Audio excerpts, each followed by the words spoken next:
The snow fell heavy across the Ardennes Forest on December 16, 1944. American soldiers huddled in their foxholes, trying to keep warm, most of them thinking about Christmas just 9 days away. Letters from home talked about turkey dinners, decorated trees, and families waiting for the boys to come back. The war in Europe seemed almost won. Paris had been liberated. The Allies were pushing toward Germany. Hitler's forces were in retreat on all fronts. Some commanders even bet the war would be over by Christmas. They were dead wrong. At exactly 5:30 in the morning, the winter darkness exploded. Over 1,600 German artillery pieces opened fire along an 85-mile front in Belgium and Luxembourg. The barrage was unlike anything the Americans had experienced in months. Shells screamed through the frozen air, tearing apart command posts, supply depots, and frontline positions. Young GIs, many of them replacements who had never seen combat, died in their sleep as their quarters disintegrated around them. The Christmas they had been dreaming about would never come for thousands of them. This was Hitler's last gamble, a massive counteroffensive he personally planned and ordered despite every one of his generals telling him it was impossible. He called it Operation Watch on the Rhine, a deliberate deception to make it sound defensive. The Allies would call it the Battle of the Bulge, named for the huge bulge the German advance created in the Allied lines. But Hitler had another name for it in his twisted mind. He wanted to strike at Christmas, to destroy American morale when it mattered most, to turn their holiday into a nightmare they would never forget. The timing was no accident. Hitler understood psychology as much as he understood warfare. He knew Americans loved Christmas more than almost any other holiday. He knew families back home would be celebrating, expecting their boys to be home soon. He knew the American public believed victory was close. Breaking that belief, shattering that hope, destroying that Christmas spirit, that was part of his plan. If he could smash through the American lines during Christmas week, if he could reach the vital port of Antwerp and cut off the Allied supply lines, if he could force the British and Americans to negotiate a separate peace, then maybe, just maybe, he could still win this war, or at least not lose it completely. The German forces that came out of the fog that morning were massive. Hitler had scraped together over 200,000 men, more than 1,000 tanks and assault guns, and nearly 2,000 artillery pieces. He stripped other fronts, pulled units from all across Germany, called up every reserve he could find. These weren't the worn-out, demoralized troops the Allies had been fighting for months. These were fresh divisions, many held back specifically for this attack. SS panzer units led the assault, elite soldiers driving the newest tanks Germany could produce. They had orders to show no mercy, to move fast, to break through no matter the cost.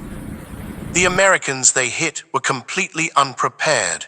The Ardennes Forest had been considered a quiet sector, a place to rest veteran units and train new ones. Intelligence officers had dismissed the possibility of a major German offensive. They believed Hitler didn't have the resources. They believed the Wehrmacht was finished. They believed their own propaganda about the war being almost over. The soldiers on the ground paid the price for that arrogance. The 106th Infantry Division, which had only arrived at the front a few days earlier, found itself surrounded within hours. 2 entire regiments, over 8,000 men, were cut off on a ridge called the Schnee Eifel. They fought desperately, but without supplies, without reinforcements, without hope. Most of them surrendered on December 19. It was one of the largest mass surrenders of American forces in the entire war. Young men who had been writing letters home about Christmas presents became prisoners marching east toward German camps. Further north, German commandos wearing American uniforms and driving captured American jeeps spread chaos behind the lines. These were men handpicked by Otto Skorzeny, Hitler's favorite commando leader, the man who had rescued Mussolini from a mountain prison. They changed road signs, cut telephone wires, gave false orders, spread rumors. They told American MPs that German paratroopers had landed to assassinate General Eisenhower. They said whole divisions had been wiped out. They said the Germans were already at the Meuse River. The paranoia became so bad that American soldiers started stopping each other at checkpoints, asking questions only Americans would know. What's the capital of Illinois? Who won the World Series? Who's married to Betty Grable? One general was detained for 3 hours because he said the Chicago Cubs were in the American League instead of the National League. The real danger wasn't the commandos, though. It was the panzers. German tank columns smashed through the American positions, racing west toward the Meuse River and then Antwerp beyond. The 1st SS Panzer Division, led by SS Lieutenant Colonel Joachim Paper, drove deep into American territory, leaving a trail of death behind them. At the village of Malmedy, Paper's men rounded up over 80 American prisoners in a field. Without warning, without reason, they opened fire with machine guns. The Americans fell in rows. Those who weren't killed immediately were shot in the head as the SS men walked among the bodies. Some pretended to be dead, lying in the blood of their friends until the Germans left. Word of the massacre spread through American units like wildfire. From that moment on, many American soldiers stopped taking SS prisoners. The war in the Ardennes became brutal beyond measure. Hitler watched the first reports with growing excitement from his bunker headquarters in Germany. The Americans were retreating. His panzers were advancing. The weather was staying bad, keeping Allied aircraft grounded. Everything seemed to be going according to plan. He had timed this perfectly. The Allies were weak in the Ardennes. They were psychologically unprepared for a major offensive. Christmas was coming, and with it, the destruction of American morale. He could see it all playing out in his mind. The tanks reaching Antwerp, the Allied armies split in two, Churchill and Roosevelt begging for terms, Germany saved at the last moment. But Hitler's fantasy ignored reality. The German advance depended on capturing American fuel supplies because Germany didn't have enough fuel of its own. The panzers were literally running on fumes, hoping to reach American supply dumps before their tanks ran dry. When Paper's column discovered a huge fuel depot near Stavelot, they found it already burning. American engineers had set it ablaze before retreating.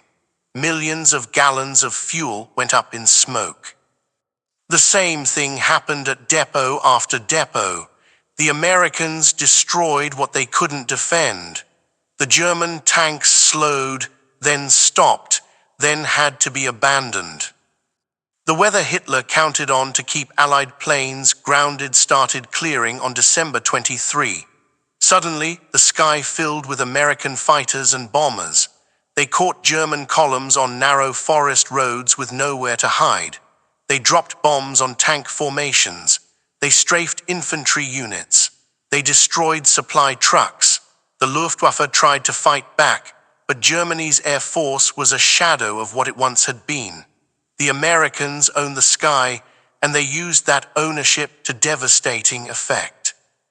On the ground, the American response grew stronger by the hour. Eisenhower rushed reinforcements to the Ardennes from all across the front. The 82nd and 101st Airborne Divisions, elite units that had jumped into Normandy on D-Day and fought in Holland during Operation Market Garden, loaded onto trucks and headed toward Belgium. They didn't have proper winter clothing. They didn't have all their equipment. But they went anyway because the situation was desperate.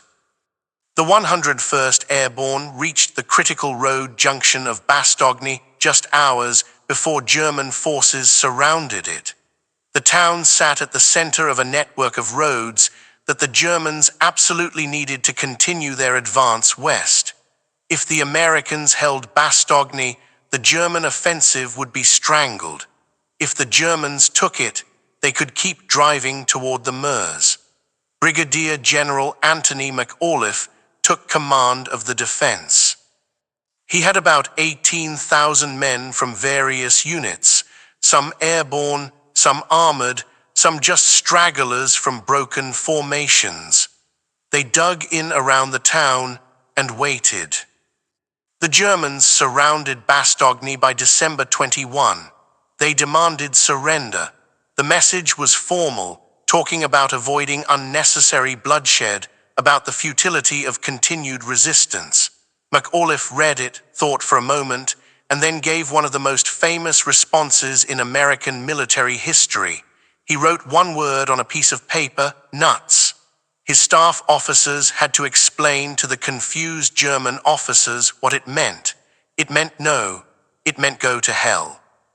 It meant the Americans would fight. And fight they did. The men in Bastogne endured everything the Germans threw at them. Artillery bombardments that went on for hours. Tank attacks from all directions. Infantry assaults in the fog and snow. The Americans ran low on ammunition, on medical supplies, on food. Wounded men lay in cellars and churches with little morphine to ease their pain. The cold was so bitter that soldiers lost fingers and toes to frostbite, but they held the line. Christmas Day 1944 arrived with Bastogne still surrounded.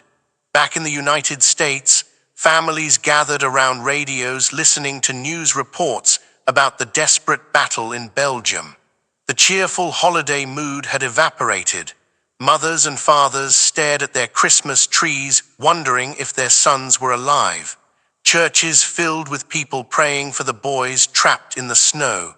This was exactly what Hitler wanted. He wanted American Christmas ruined. He wanted fear and despair to replace hope and joy. In that sense, his plan worked perfectly. But the military reality was turning against Germany.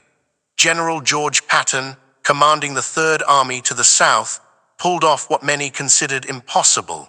He disengaged 3 divisions from combat, turned them 90 degrees north, and sent them racing through ice and snow to relieve Bastogne. His units covered over 100 miles in terrible conditions, fighting German forces the whole way. On December 26, lead elements of the 4th Armored Division broke through to Bastogne. The siege was lifted. The road junction remained in American hands. The German offensive had failed to achieve its primary objective. Across the entire Ardennes front, the German advance was grinding to a halt. Peiper's panzers, the spearhead of the 1st SS Panzer Division, found themselves trapped near the town of Staumont. American forces surrounded them. Artillery pounded their positions. Fighter bombers attacked anything that moved. Peiper tried to break out, but couldn't. He finally abandoned his tanks and heavy equipment, leading his surviving men on foot back to German lines. Of the roughly 5,000 men he started with, fewer than 800 made it back. Other German units faced the same fate. They had driven deep into American territory, creating that bulge in the Allied lines, but they couldn't hold their gains. They didn't have the fuel. They didn't have the supplies. They didn't have air support. Most critically, they didn't have the strength to overcome determined American resistance. Every town became a fortress. Every crossroads became a battlefield. The Americans, after the initial shock wore off, fought with a fury the Germans hadn't expected. Hitler kept ordering his commanders to push forward, to reach the Meuse to take Antwerp. He refused to accept that the offensive had failed. He convinced himself that one more push, one more attack, would break through.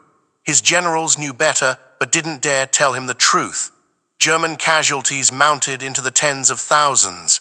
Tanks that couldn't be replaced burned in Belgian fields. Elite SS divisions that had taken years to train were destroyed in days. The Wehrmacht was bleeding itself to death in a battle it couldn't win. By early January 1945, the Americans were counterattacking all along the line. Fresh divisions arrived from across Europe. Tank formations that had been held in reserve joined the battle. The Germans, exhausted and out of supplies, began falling back. The bulge in the Allied lines started shrinking. Towns that had been captured with such effort in December were abandoned in January. The whole massive offensive that had started with such violence collapsed into a chaotic retreat. The cost of Hitler's Christmas offensive was staggering. American casualties exceeded 80,000 men, with nearly 20,000 killed.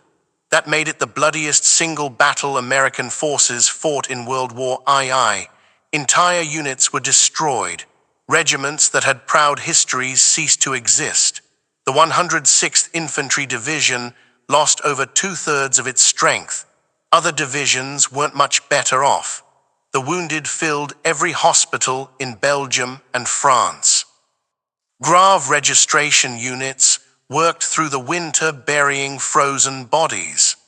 The snow that had been white when December started was stained red by the time January ended. German losses were even worse. Over 100,000 casualties, including some of the best units Germany still possessed. More than 800 tanks destroyed or abandoned, tanks that German factories couldn't replace. Thousands of vehicles lost. Artillery pieces left behind in the retreat.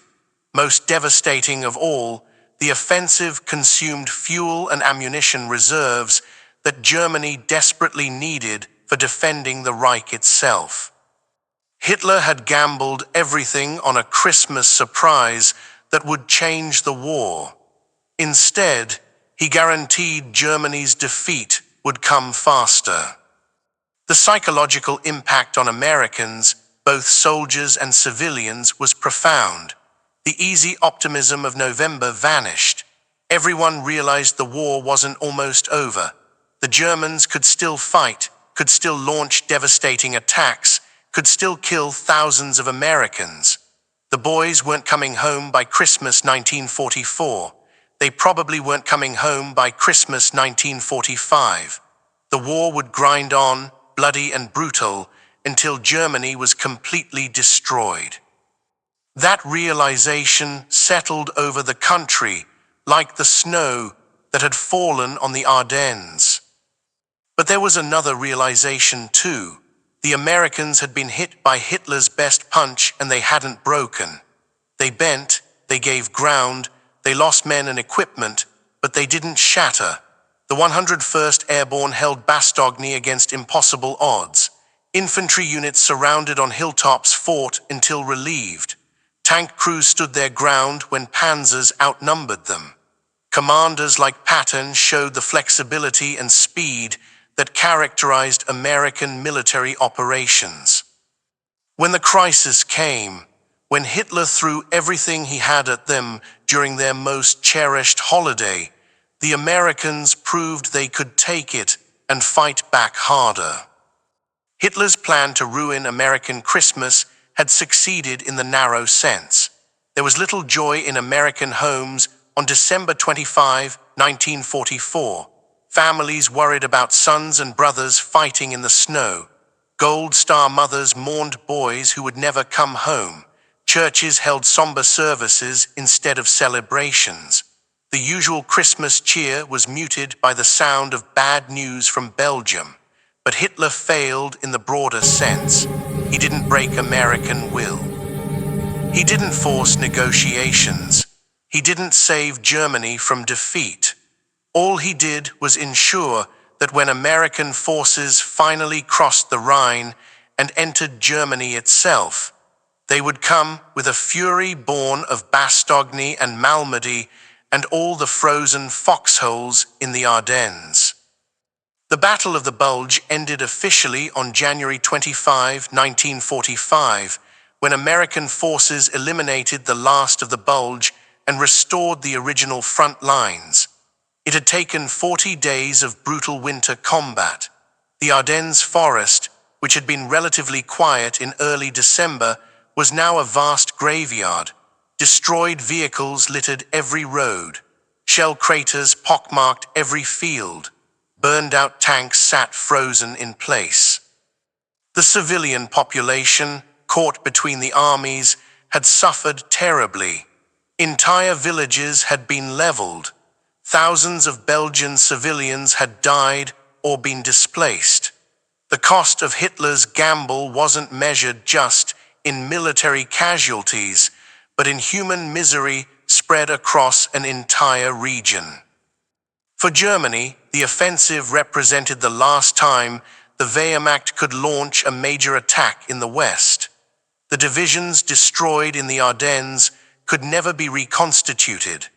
The equipment lost could never be replaced.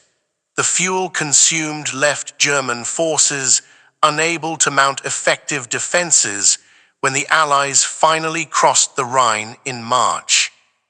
Hitler had spent Germany's last reserves on a desperate attack timed to ruin American Christmas, and in doing so, he guaranteed that German children would have no Christmas at all in 1945. The war would be over by then, Germany would be occupied, millions would be dead, and Hitler himself would be a corpse in a Berlin bunker. The American soldiers who fought in the Ardennes carried the memories of that Christmas for the rest of their lives. They remembered the cold that froze rifles and made fingers too numb to pull triggers. They remembered friends dying in the snow, calling for medics who couldn't reach them through the shelling. They remembered the fear of being surrounded, of running out of ammunition, of facing German tanks with nothing but courage and determination. They remembered Christmas services held in bombed-out churches, with carols sung by men who might not live to see New Year's Day. They remembered opening letters from home that talked about presents and parties while they huddled in foxholes eating cold rations. But they also remembered standing their ground. They remembered refusing to surrender at Bastogne. They remembered the roar of American fighters finally appearing in the sky. They remembered Patton's tanks breaking through the encirclement. They remembered the moment when the German advance stopped and started rolling backward. They remembered proving that American soldiers could fight and win against Germany's best troops in the worst possible conditions. That memory mattered more than all the suffering, more than all the fear, more than all the cold and death and misery. Hitler's Christmas offensive failed because he fundamentally misunderstood his enemy. He thought Americans were soft, that they cared more about comfort than victory, that Christmas sentiment would weaken their will to fight. He was wrong on every count. The Americans cared about Christmas precisely because it represented everything they were fighting for: home and family and peace, and all the things worth living for. When Hitler tried to turn their holiday into a weapon against them, they fought harder to defend what it meant. The Battle of the Bulge didn't break American morale, it hardened it into steel. In the final analysis, December 16, 1944 to January 25, 1945 stands as a period when the outcome of World War II hung in a precarious balance one last time. If the Germans had reached the Meuse River, if they had recaptured Antwerp, if they had split the Allied armies and forced them back, the war might have dragged on for another year. The invasion of Germany might have been delayed. More American soldiers would have died. More concentration camp prisoners would have been murdered before liberation came. The atomic bombs might have been ready before Germany surrendered, with unimaginable consequences. All of this was possible in those dark December days when German panzers raced west and American units fell back in confusion. But it didn't happen. The Germans came close, terrifyingly close, but close isn't victory. The weather cleared too soon. The fuel ran out too fast. The Americans recovered too quickly. Bastogne held when it absolutely had to hold. Patton moved faster than anyone thought possible. Eisenhower shifted divisions like chess pieces to plug every gap. The Air Force turned the Belgian sky into a killing zone for German armor. Every factor that needed to go right for the Allies went right, often by the narrowest of margins, but it was enough. Hitler started the Battle of the Bulge on December 16 to ruin American Christmas and almost succeeded in his twisted goal. He turned what should have been a time of celebration into a time of mourning. He forced American families to face the reality that victory would cost more than they had imagined. He created a Christmas that an entire generation would remember not for presents and parties, but for telegrams and casualty lists. In that sense, he won his petty psychological victory. But he lost everything that mattered. He didn't change the outcome of the war. He didn't save Germany from defeat. He didn't break American will or force American withdrawal. All he did was delay the inevitable by a few weeks, while spending resources Germany would desperately need for the defense of the homeland. His Christmas offensive was ultimately just another step on Germany's path to total destruction, a path Hitler himself had set his nation upon when he started the war in 1939. The men who fought in the Ardennes, the survivors who came home after the war ended, they knew the truth. Christmas 1944 was hell. It was fear and cold and death in the snow. It was watching friends die, wondering if you would be next, holding frozen ground because there was nowhere to retreat to. But it was also the moment when they proved what they were made of. It was the moment when the American army, hit by the strongest punch Germany could still throw, took that punch and punched back harder. It was the moment when Hitler's last gamble failed and everyone, German and American alike, knew which way the war was going to end. That's the real story of the Battle of the Bulge. Not just that Hitler tried to ruin American Christmas and almost succeeded, but that he tried and ultimately failed. He made Americans suffer. He made them bleed. He made them die in terrible numbers in a frozen forest far from home, but he couldn't make them quit. He couldn't make them break. He couldn't make them surrender. And in the end, that was all that mattered. The snow eventually melted. The dead were buried. The wounded healed. The war moved on into Germany itself, but the lesson of the Ardennes remained. When you strike at Americans, when you attack them on their most sacred holiday, when you think you can break their spirit by timing your assault for maximum psychological impact, you better make sure you can finish what you started. Because if you don't, if they survive your best shot, they will come back at you with everything they have, and they won't stop until you're destroyed.